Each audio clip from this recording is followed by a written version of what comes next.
We'll talk about movies, you know we will, both popular and obscure. It's Josh and Jeremy's a movie club. It's unsolicited conjecture. It's unsolicited conjecture. All right.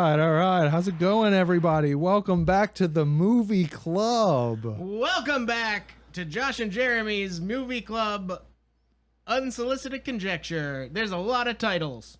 Yeah, we got a whole lot going on, including that theme song. That completely brand new, all original theme song. Yeah, I'm pretty sure he composed that music entirely. Like, didn't take any cues from anything you've heard before. I composed it with my own brain. Well, I think it was excellent. It's right on brand, and we're going to use it until, of course, you make something different, and then maybe we'll use that. I slaved over a hot guitar for 5 minutes. at least 5 minutes. We actually played it over the phone and recorded it over the phone. And by we, I mean Josh. By the way, I'm Jeremy. That's Josh. This is our show. What's up, everybody? It's the Unsolicited Conjecture Movie Club. That's right. We are here to rock and roll. And what are we going to be talking about in today's movie? A movie. Doing a movie today. Getting right to it. We are going to be discussing 2017's The Ritual. You know, I had never heard of this movie. Actually, I think I saw the trailer for it and never actually watched it. And then we started discussing movies that we think maybe we should check out. Maybe something that not too many people have seen, but is actually very good. Josh suggested this, so I watched it last night for the first time. And I don't want to say thoroughly surprised because you suggested it and said it was a good movie, so I assumed it would be a good movie. So you were shocked when I wasn't wrong. Well, I was shocked at how good it was for the budget it had. Yeah. For as little production that you would think went into something like that, it feels like a lot of production went into it. It's a big movie for how little they had to spend. Right around 2017, 2018, there were sort of a trilogy of sort of Lovecraft adjacent movies that came out that were all low budget, but all really good. There's this one and also The Void and also The Endless. And maybe we'll get to take a look at those at some point in the future too. But this one, I love how much they accomplished with how little they had. No, I agree. It was very well done. It was like, even the feel of the movie for something so low budget, theoretically, it had a very cinematic and filmic feel. Like there was no, like, a lot of times when you get to these B movies and you get to the dark scenes, you see a lot of post-production grain that pops up and stuff, and just, you know, the quality of the film itself that they can capture goes down. But this is still just super high up there. It has the cinematography down. It has the feel that you want. Yeah, and the cinematography works so well with, I mean, they highlight, it's the environment. We'll get to it. Well, yeah. I don't want to get to where they go ahead. Yet. Give us some more stats about this movie. So, to start off, this movie is rated TV Ma. TV Ma. Watch it with your ma. No theatrical release in the U.S. There was a theatrical release in the U.K. though. Oh, nice. Where this movie is from. But this isn't actually a Netflix movie, is it? Like, did Netflix produce it, or did they just pick it up early? It's a Netflix original because I think they bought the rights to it. Yeah, exactly. That's what I assume too, because I think when we were talking about it, you said it was 2018 on Netflix, but 2017 listed basically everywhere else. It probably had a limited release in the UK, and then at some film festival, Netflix bought it. I think for sure they bought. Yeah. This has a 6.3 out of 10 on IMDb, 74% on Rotten Tomatoes. I think those are both a little low. I agree. But you could also especially imagine, the IMDb number. Yeah, but you can also imagine if you're like a big Freddy Krueger horror guy, or if you're into the Jasons and the Michael Myerses, and then you sit down to watch this, you're gonna be like, this is just a bunch of British guys arguing in the woods. But which it kind of is too. It is that. No, it is a bunch of British guys arguing in the woods. But it's really well done, and it's a really well told story. So the ratings be damned. but with a budget of approximately $1 million ish. Less than $1 million is the only figure I could find. Yeah, that's why we kept saying low budget early. And realistically, under $1 million is about as low budget words that you can get at like this level. Like that's why I'm so surprised by the quality of it. It's not a fan film, but it made $1 million in the UK box office for its limited run, and then Netflix bought it for $5 million. Or nice. 4.75 million. So it made $6 million, I guess, from the filmmaker's perspective. So does the filmmaker get all that money when it sells like that? I have no idea. But the director, his name is David Bruckner. Yep. He also directed VHS, which was a fairly popular horror anthology. I do remember that movie. And I think there were some sequels to that. I don't know if he did. I never saw the sequels. I know for sure I saw the original, where they had like the whole bunch of old analog TVs stacked up in like a wall, and they would watch. Yeah, I think so. I think that was. But I think that was. It was like a whole bunch of short stories that they were watching in this house they broke into, or something like that. Yeah, it's like an anthology. Yeah. Oh, yeah.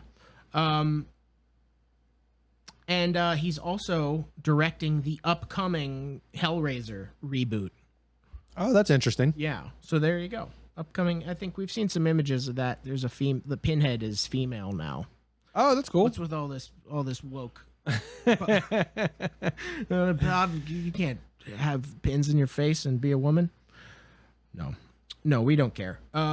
Yeah. So new Pinhead coming. This movie stars Rafe Spall as Luke, Arshur Ali as Phil, Robert James Collier as Hutch, and Sam Trotton as Dom, which I also have written here as Glasses Nerd. Just so you can remember to easier. Identify them. Yeah. So yeah, because his actor picture on IMDb doesn't look anything like his picture or him in this movie. Yeah, but so, he's Glasses Nerd. Yeah, I think Rafe Spall did a really great job. Arshur Ali obviously was really good. Yeah, I didn't have a problem with the acting in this movie. Yeah, actually, when I first started watching it, I was very well. We'll get into the movie once we're done with the stats. Yeah, Jeremy, you can talk a little bit about the writers. Sure, talk about the writers. Oh, I thought you were going to talk about the writers, Joe Barton and Adam Neville, right? Looks like it. Yeah. You told me they wrote something else just recently. No, I was wrong. It was the other guys. Oh, okay. Because, like I said, this movie in my head is part of a trilogy of kind of good low-budget Lovecraft movies from this time. I was thinking about The Endless. Okay. And the two guys who did The Endless and also starred in The Endless also wrote Moon Knight. I believe. That's what you said. That's what it was. And they're doing the sequel. So it was those guys. I don't think this guy's been pulled anywhere. And yeah. Well, there you go. Well, the writers, Joe Barton, he did the film adaptation, and Adam Neville actually wrote the novel. So there are some subtle differences in the two. Book. Yeah, it's based on a book. We'll talk about it a little later. There are a few subtle differences, and you can get a little bit more information about the film from the book because there are a few more things talked about in there. But overall, we'll get into that eventually. What's coming up next? Yeah, all the actors they're all prolific guys. They've all done a bunch of stuff, and they've been in some things I recognize, but nothing that I saw that I could remember any of them being in. Arshur Ali, I remembered his face instantaneously when it popped up. It was one of those I know this guy from somewhere movies. And Rafe Spall, about halfway through it, I got the same thing. I was like, I know I've seen him in something. I just don't know what. Did you figure out what? No, I did not, but I can look it up because this time we're a little prepared and we have a computer and IMDb right in front of us. I looked at the IMDbs of everybody as I was watching, and nothing jumped out at me in their known for as the thing that I would know them from. British guys. Life of Pi, Hot Fuzz. That's where I guarantee you I know them from Hot Fuzz. Sure. There's a lot of people in Hot Fuzz. Yeah, but I think I remember very specifically who he was. Okay. He was also in Life of Pi, The Big Short. Was he the tiger in the boat? I hope so. No, that was just, I've seen pictures of that VFX tiger doll. I don't know if you've ever seen it. It has the worst eyes drawn on it ever. It's so horrible. But either way, after we've talked about the cast, what are we on to next? The next segment. Dun, dun, dun. No, what? Is it the plot? Plot? Yeah. We can go to the plot if you want. Is that what the next segment is? I can't even remember, honestly. Let's just roll with the plot because we talked about it. Jeremy, what was the plot of this movie? So I can tell you the basic storyline right here. According to IMDb, a group of friends reunite after a long time to plan a vacation. I'm not going to read all that. That's very long. So I'm just going to tell you these four friends, they get together. Riveting. Spoiler if you haven't seen the movie. One of them. All of this is spoilers. Yeah. We've probably already spoiled it. Yeah, just listening to the review of the movie, I would hope you've already seen it before. But either way, these guys are getting together to kind of like spread the ashes or remember their friend who passed away. One of them obtains an injury during the hike, and they decide to take a shortcut through the woods. And during this wood, a monster of some sort starts picking them off and eventually becomes a cult movie, for lack of a better term. Yeah, sort of. It's hard to say. Yeah, because I guess it's a real religion, just real old. So does that make it a cult? And I would think so. It's almost more justifiable as a religion because there's a visual creature. The god they worship will smash them into a tree if they don't. Yeah. So it was interesting. This movie goes some interesting places. But yeah, that's basically it. A couple friends decide to take a hike through Norway and are not prepared for the Norse mythological creatures that they'll have to contend with along the way. That's right. So if you want, we can give you a little bit of breakdown of this. The creature, they never officially say its movie. In the movie, they never officially say its name, but in the novel, it's Moder, which is like it means mother, for lack of a better term. It is technically, in the book, it's a female, and in the movie, it's a male. That's the big difference between the two monsters, I guess. I wouldn't know that it was a male in the movie unless I read it and someone told me. How can you know? That's what. It's a weird. Well, because the writer actually changed it.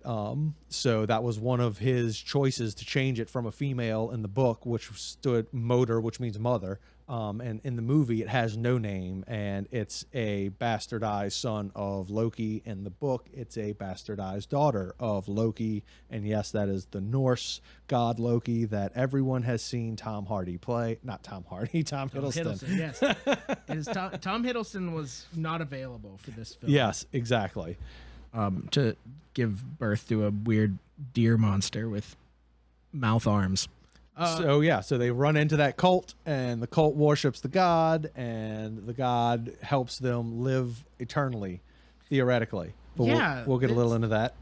So we start from the beginning. We have these 5 friends who all clearly went to college together. They're hanging out at the pub, trying to decide where they want to go spend this vacation. Our main character, Luke, is clearly he's got some issues to start with in this movie. Yes, he's definitely in his own head a lot. And he's definitely taken on the role of all his other friends are moving on with their lives, and he seems like he really isn't. Yep. So he's disappointed in his friends who have gotten married and had kids and slowed down and don't want to go out and rage quite as often. But in the planning, one of the friends, Robert, says he wants to take this hike through Norway, and then leaving the pub and going into a liquor store to get a bottle, the place gets held up. Yep, Rob. Our main character, Luke, hides.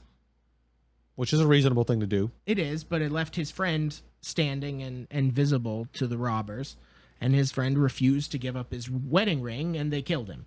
So we watch Luke be a coward, kind of, and watch his friend get killed as his friend is making eye contact with him. That was an interesting scene too, because I like the way they kind of played it, because he gave them everything. It's really abrupt. It really comes out of left field. I wasn't even really paying attention to the movie that much. I was currently working on something else when I started watching it, and this scene drug me into the movie, and then I didn't stop watching from this point on. Like, I literally stopped what I was doing before to watch it. And I like the way they played the, here, you can have my wallet, you can have my watch. The only thing you can't have is my wedding ring. Yeah. And then, like, I don't know. I thought that there is wherein you see the he bravery stood for versus the something. cowardice Yeah, that they're trying to show. He took a stand there. Yeah. And then so this hike that no one wanted to go on except for this guy becomes a memorial trip. Yeah, they kind of, I guess they decide to take this one because it was his idea. Yeah, because it hard cuts Yeah, exactly. to them all standing on a mountaintop. Yeah, already, like there's no them hiking there together or anything. It's like they are already there. Yeah, and basically the rest of this movie is just out in the wilderness. And this place is beautiful and creepy looking. Like it's yeah. a good, I see why they chose this place for sure. It was, so it's supposed to be a mountain hike sort of in between or along the border of Sweden and Norway. It was actually shot in the Carpathian Mountains in Romania. Yep.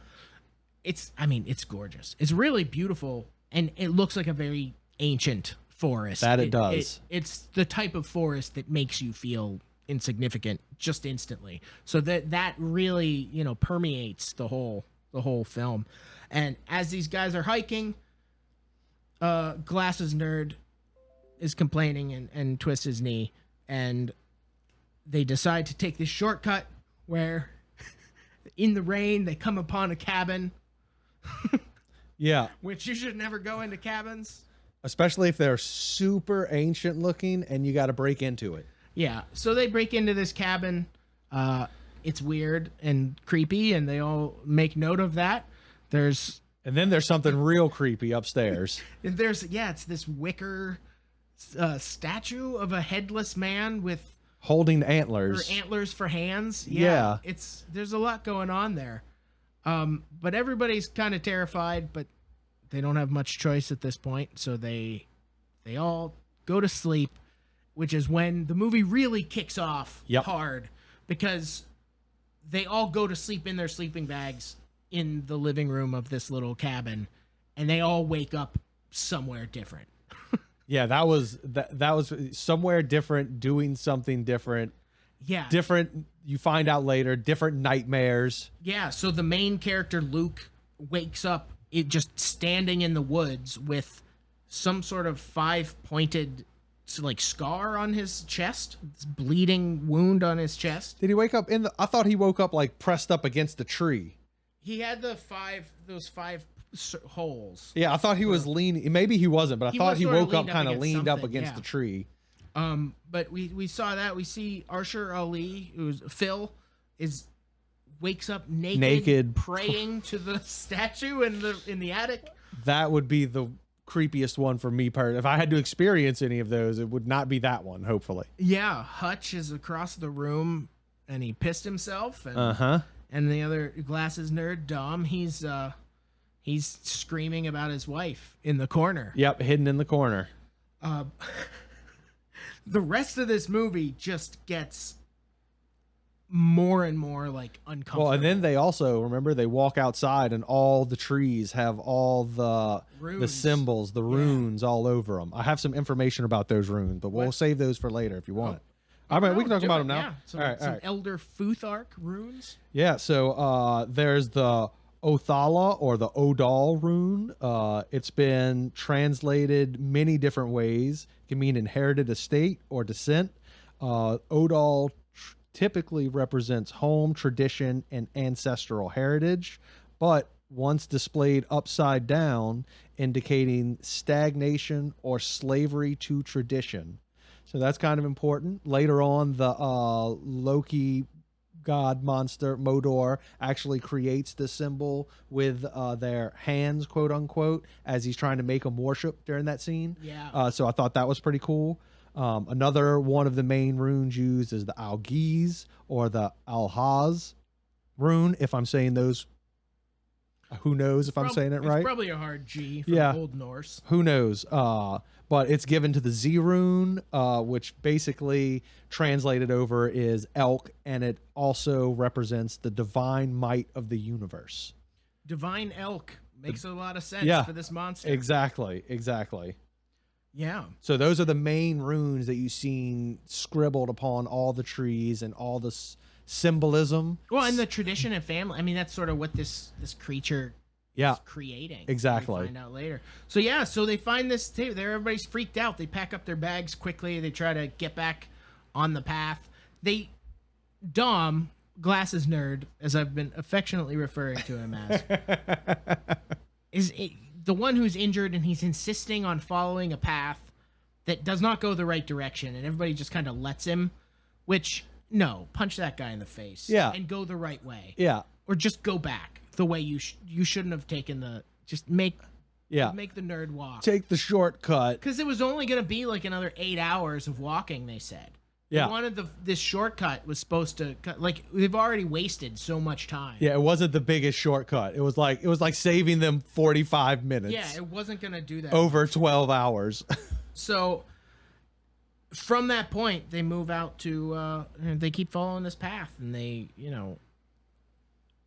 that's path is a very loose interpretation of what they're following. Yeah, though. it just looked like more woods. Yeah. But that's where they find the deer. Yes, the deer that's strung up. This deer is impaled on a tree branch, but it's a tree branch like 12 feet up. So they're all wondering what could do this. And somebody says a bear. Well, there's no no way. There's no 20-foot tall bear. So I can also give you a little bit of information about why they chose that direction and why they're displayed up like that. It's part of the cultist mythology about Odin, which is why Loki's offspring would be so interested in it. And it relates directly back to the fact that Odin originally gained all of his wisdom and knowledge of rune magic by hanging himself from the world tree. I do not know how to pronounce that. Yggdrasil. There you go. You know how to pronounce it. Perfect. By impaling himself on his spear, Gungnir. Gungnir. Because he also then gave up his eye, right? Yeah. He gave up an eye for all the knowledge of the universe. So, but that's where it's coming from. Like he's like the impaling on the tree, hanging from the tree and impaling and opening up. So that's where he got his kind of like the modality behind how he was going to visually put this on screen. I don't know what the creature was trying to teach that deer. I don't understand I just figured that they're either. high up in the air because, well, they're frost giants too. Yeah. But yeah, so Jeremy, what's our next thing? What did we just do? We just did plot. Well, we're talking about the plot. Yeah. Oh, where did it go from here? So this is where they end up in the we just left the cabin. That's correct. So now they're walking through the woods. And then it's like creepy, but nothing really too creepy is going on. And our main character, Luke, I believe, tries to go up to the hilltop to see if he can see something. Yeah, to go up to see if you can see over the ridge. And this is the first time we're like officially introduced to the extreme creepiness that's about to happen, and the first kind of like teaser shot of the monster itself. Yeah, it's just this really gorgeous shot through the trees, and there's so many trees and they're so tight, you can kind of see movement at certain points, like behind them, but you don't know where you're supposed to look. Yep. And there's this gorgeous shot of this hand on a tree, but you can't see it until the hand pulls back, and the movement locks your eye into it, and it's incredibly effective. Yeah, and it's like a slow push-in shot that's probably a minute straight. Like it's a long push-in, slow shot. Yeah, so you're searching for the screen. You're like, what is here? It gives you time, and unless you know where it is, you don't see it. As soon as it moves, you're like, oh, and it gives you, and then it does the jump cut straight to him. And so that was a really good scene. He runs back. Honestly, when I was watching it, I thought right here he had lost his friends and he wasn't going to find him anymore. Yeah. I thought once he moved from them, the woods had taken him, because I had never seen it before. But he does meet back up with his friends and tell them he saw some creepy stuff. Yeah, and then their friend Hutch gets treed. Well, that happens at night, right? Yeah, the first time. Later on. Yeah. They camp for the first night. They camp. He gets grabbed. But this is also when we're introduced first to the supernatural power that this god has, and that is like mentalism, for lack of a better term. Yeah, well, people are seemingly, you don't know if we're seeing this all from the perspective of Luke. Yes. And we're seeing Luke's guilt, but he wakes up. Like, I think this is the second dream. The first dream is when they fall asleep in the cabin. Yes. Remember? And that's so cool because he's laying in bed and there's lightning flashing outside, but then the lightning just freezes. Yeah, and then when he looks out the window, it's really creepy. I mean, obviously, it's just a light pointing in the window, but the way it just freezes because it feels really neat. This is once again going back to what we were talking about earlier about how they did so much with so little. Just by something so innocuous was a very creepy scene, and it just goes like, you don't need constant jump scares. You don't need a shit ton of makeup on something. Like, you just need it to be good, and this was good. It was shot well, cinematography spot on. Yeah, and this is the point now where in his dream or in his hallucination, we start seeing elements of the liquor store where his friend died merging into the woods.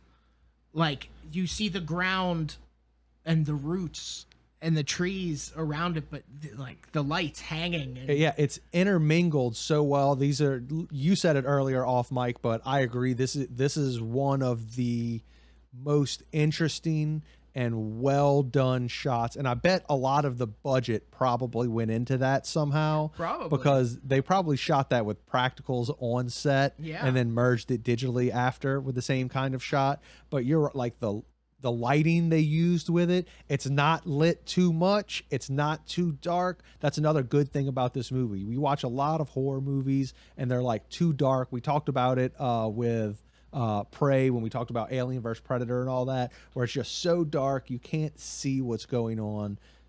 Very well shot, and this scene in particular is the first time you're like something is definitely going on here. Yeah, there's definitely something supernatural, or maybe it's just in their head. We don't know because we're seeing it from, like I said, mostly from Luke's perspective. So maybe the other guys are all seeing their own, being confronted with their own guilt or subconscious. Later we find out they are. Yeah. But right now, we don't know anyone else is experiencing really anything other than Luke. Yeah. So at this point in the movie, they're just trying to survive and trying to get out. They can't, save their friend. Yeah. At this point, they realize that they all wake up to the rustling in the tent, and that's when Hutch gets taken, right?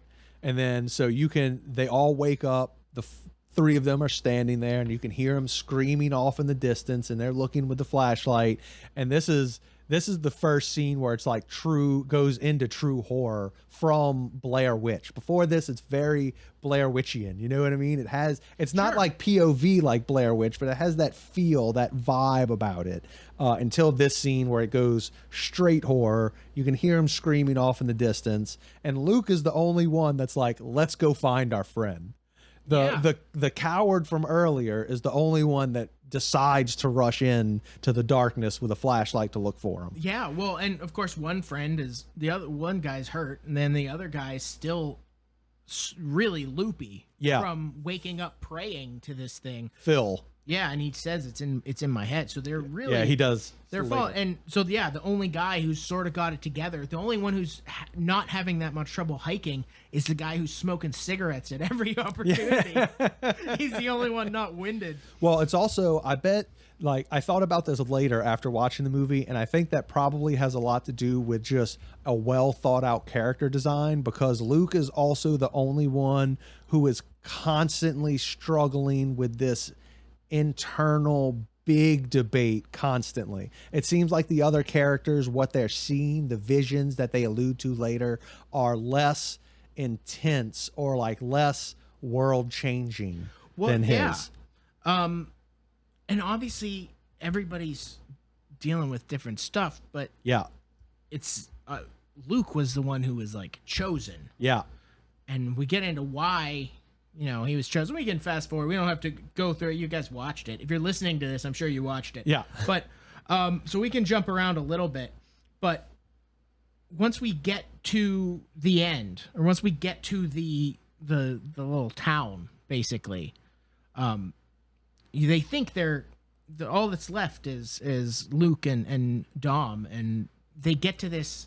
They're captured. Another cabin in the woods. Another cabin with. But this time, a trail of creepy, like, tar fire cans. How would you ever think you were safe if you saw that? I would think I was going the wrong way if I saw that. They get in, there's a fire burning, there's an old record player and music going, and then they get knocked unconscious. I actually have a note about that scene in particular. When they look over and they see the woman praying to the stone. The stone is a faithful reproduction of the Kirby Stephen or Loki stone, house in St. Stephen's Church in Kirkby, Stephen, in Britain. This stone is thought to depict the Norse god Loki bound and chained. So this is a direct copy of a real stone that was worshipped by people a long time ago in a similar manner. Archaeologically discovered it. I thought you would think in particular that was cool. Yeah, that is really neat. Because there's not much, for everything we know, for all the Thor movies that we get, and the Vikings shows. And I just started watching that. What, Vikings? It's good. It's all right. Yeah.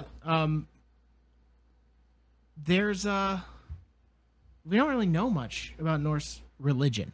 Like, we know these characters of Thor and Loki and Odin and all that, and we have the Marvel versions, of course, but that's all coming from sort of a post-Christian converted, like, Norway.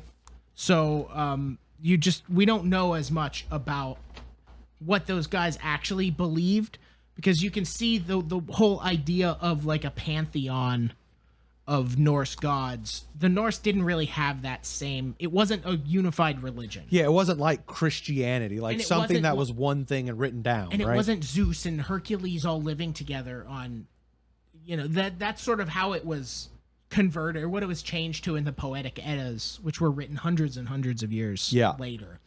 So it's neat there's a lot of room to play when talking about actual, like, Norse religion. What did Vikings actually believe before they all converted to Christianity around, 1,000? So no one really knows, huh? That's kind of cool. We don't really know. So finding something like that might be the only stone from, the Viking Age that actually depicts Loki. There might not be anything else. Well, I think that one little fact about the movie and the few little runes and the way they're introduced and talked about, or, like, shown, for lack of a better term. I guess you can't talk about the rune, even though they do.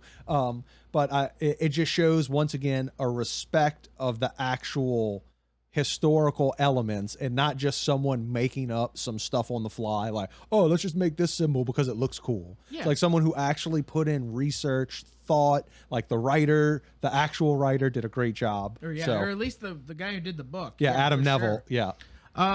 So a lot of this movie is, the question of what's going on. But then we actually find out what's going on. So essentially, these woods, this particular forest, is the home of one of the Jotun, which are from Jotunheim, not surprisingly. Those are frost giants. That's where the frost giants are. And they say it's a god, a Jotun, a bastard child of Loki. And we still haven't really seen it at this point. We know we've seen little pieces of it. It's obviously huge because it's jamming people and animals onto broken branches of trees that are 10, 12 feet up. 10, 12 feet up. So this creature it's definitely, like, judging your character in some respect. It is. And that's the part that's not, like, really explained as much. But this girl in this cabin, so when Luke wakes up, this girl is there and tells him that he was chosen because his pain was so great. That's why he was chosen for this. Yeah, and I think that reflects back to what I was talking about earlier, like the way they kind of imply that Luke's visions are the hardest. Yeah, and he's the one that can deal with them. He has so much guilt for his friend dying. Yeah. And making his friend come in the liquor store with him. Yep. Because he wanted a drink and his friend wanted to go home to his wife and kids. Yeah. So there's so much guilt in there that this creature's almost like is taking pity on him Yeah. by murdering all of his friends. Or well, is it taking pity on him, or is it just realizing in advance through its visions, through its magical powers, that he would be a good worshiper? Maybe. I don't know. We don't know what its motivations really are. But these people who live in this little community in the woods are all protected and guarded by this creature. They have to make sacrifices to the creature. But it gives them unnaturally long life. So some of these guys you're looking at, it seems like some of them were probably like Viking dudes. Yeah, exactly. That are still hanging around. And that's the vibe I think they're trying to give. Or this cycle of new people come in. Especially the old lady. When the old lady walks in, that's definitely the vibe you get. Like, she's probably the oldest. Yeah. Well, the oldest until Luke gets up into the attic, because you keep hearing this crazy noise coming from above him in the upstairs. And he finally gets up there, and there are these like pews just filled with corpses, or like what you think is corpses. I've been playing Skyrim, so I saw it and immediately just thought, oh, it's Draugr, because that's your Norse mythological, zombies, basically. Okay. These reanimated corpses, but what it looks like is this long life that you get by living in this town and worshiping this Jotun. Yeah, you'll stay alive. You'll stay alive even once you're dead. And you're just sort of a worship machine, groaning and worshiping in a pew as you decompose. Yeah, that was a very creepy scene. Yeah. I like the way he just instantly, he took his friend's advice and he's like, we're going to burn it all down. Yeah, burn it all down. And this is also where you're about to get the first actual glimpse of you've already seen the entire monster by now, because we didn't even mention the scene where they are tied up and then his friend gets taken away and sacrificed. Yeah, these people basically tell him, like, yeah, we're going to sacrifice your friend. Yep. And he sees it happen, like, through the slats. He's watching his friend about to die. He makes the right choice. He breaks his thumb. Yep. If you're tied up, it's become convention that if you break your thumb, you can just slip out of anything. Yeah. You gotta break your thumb the right way. Yeah. You can't just, no, my thumb's broken, so now handcuffs don't work. You gotta smash it in. But yeah. You can't pull it out. It looked like he broke it the wrong way. Yeah, like he popped it out of socket. It would have made his wrist bigger or something. I thought that's safe. And now it's swollen. But that's a nitpick. Yeah. But he makes a choice. He goes out to try to save his friend, which of course he can't. But then he's actually face to face with this thing, and it's got this weird little like face in its horse neck, because it's a four-legged like elk, but if Godzilla was an elk, and then there's a face, and then where it sort of has arm mandibles, and then there's a lot going on. You really need to look at a picture of it. I can tell you a little bit about the design. Do it. First of all, the creature itself is modeled after a Slavic folklore of the Leshy. Okay. So that's what it's originally modeled after, or its main idea. And the person who designed it, Keith Thompson, is a regular for Guillermo del Toro. No relation. Nope. Well, maybe. You don't know. Maybe I am related. Who knows? You're right. But if you've ever seen the movies Crimson Peak or Don't Be Afraid of the Dark, and a few others, those are other monsters that this guy's designed, and they're very similar in feel, for lack of a better term. Yeah. But yeah, like you were saying, a big elk with antlers on the top that transforms into a human shape, kind of.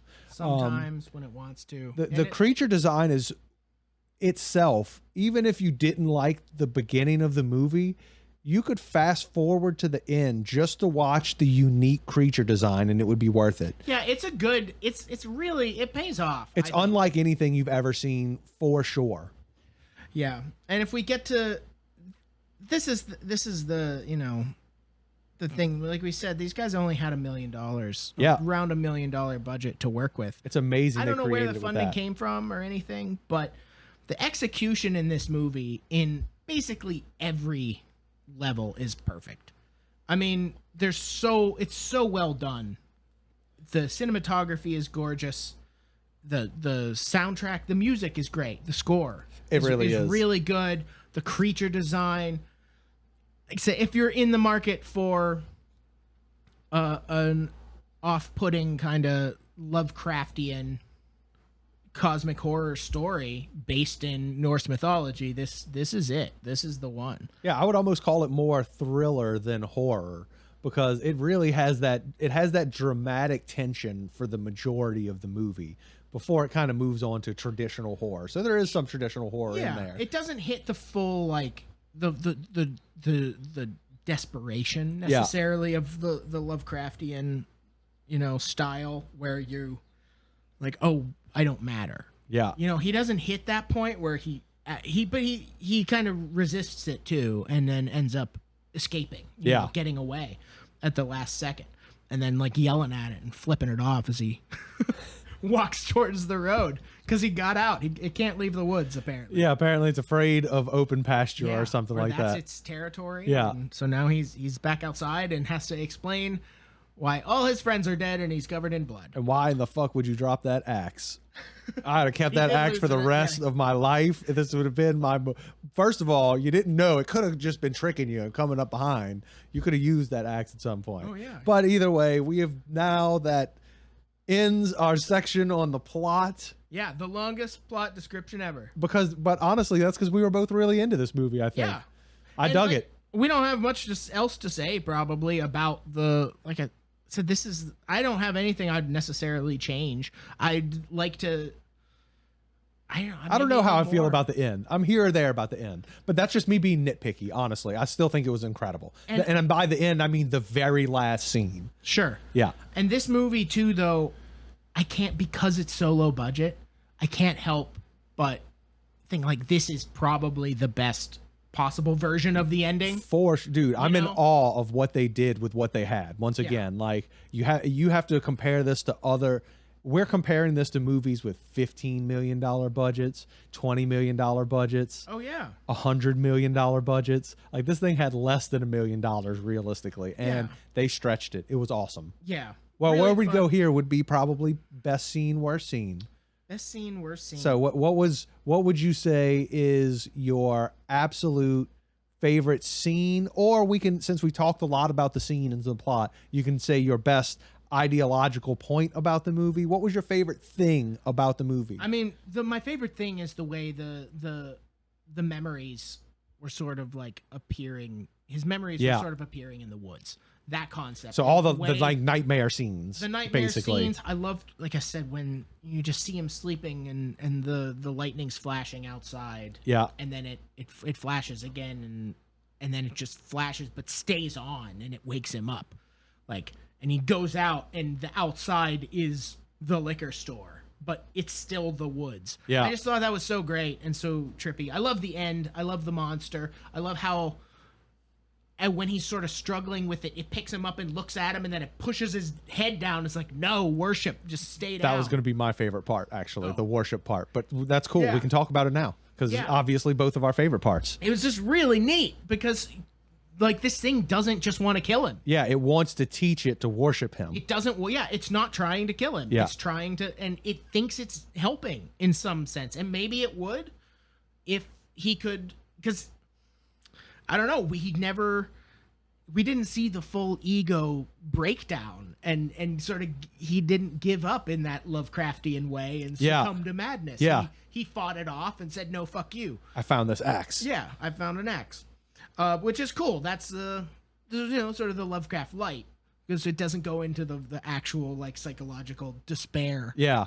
But it was fun. I said worst. I don't think that I had a worst, but for best, like that's the stuff that really makes this movie for me, is seeing the transition, or the way that little bits of the liquor store, like, the shelves are intermixed with the leaves, and the roots are coming up, and the incandescent lights are like hanging from nothing.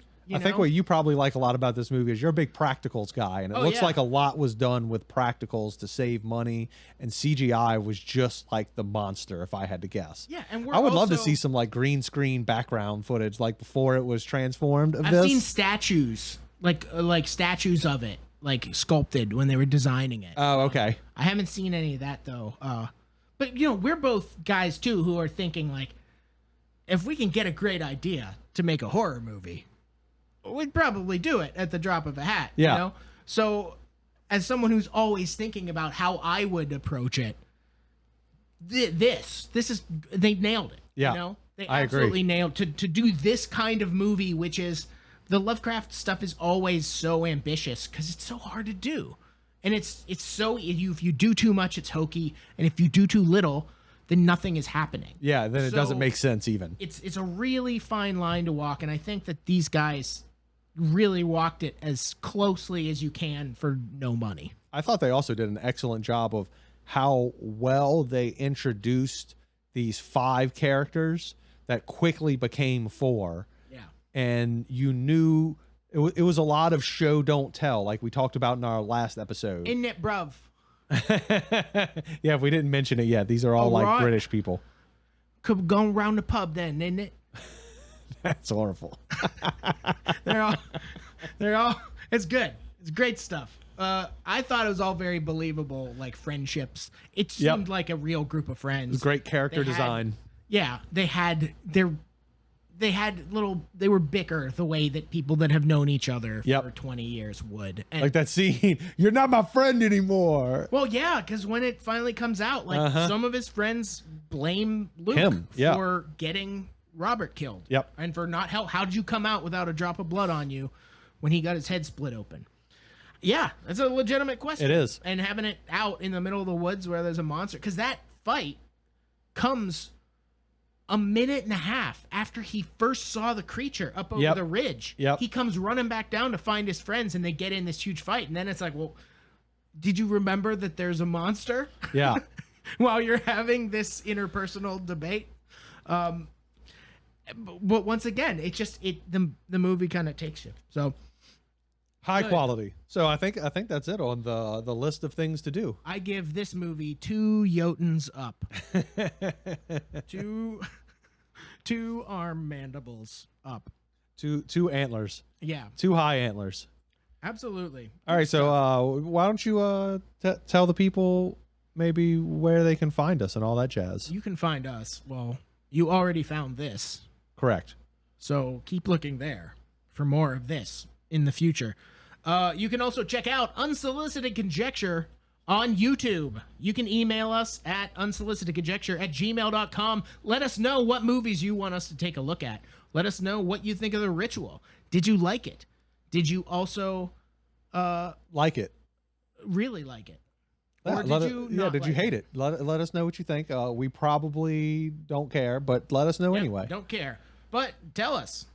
And we'll read it. And maybe if we get some interesting things. You want to get ready and maybe play our theme song out again? Or theme song. We could. You want to play that theme song? We can play the theme song. Is that all we do at the end? We just I don't give know. our plugs? We've never done it before.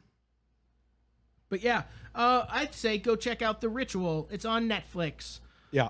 So, Free if you have Netflix or someone else who knows Netflix. Exactly. Go watch it, and yeah, and Oh, we'll what- be back. We'll be back next week, or not next week, but our next episode. Jeremy, what are we talking about? This one next I'm time? really excited about because I've been wanting to watch this movie for a long time, and we're going to be seeing Mandy. As a matter of fact, we're going to be watching it as soon as I stop the record button on this episode. Yes, we are going to finish recording this episode, and we are going to watch Nicolas Cage's 2019's Mandy. It's really good, Mandy. Go watch Mandy. I've heard it's great. We're going to find out in That just is your a minute. required homework for next episode when we discuss Mandy. But as always, I am Josh Thompson, and that's Jeremy Deal. That's me. And goodbye.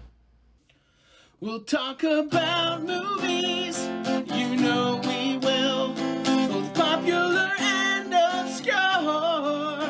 It's Josh and Jeremy's a movie club. It's unsolicited conjecture. It's unsolicited conjecture. Can you even believe I'd made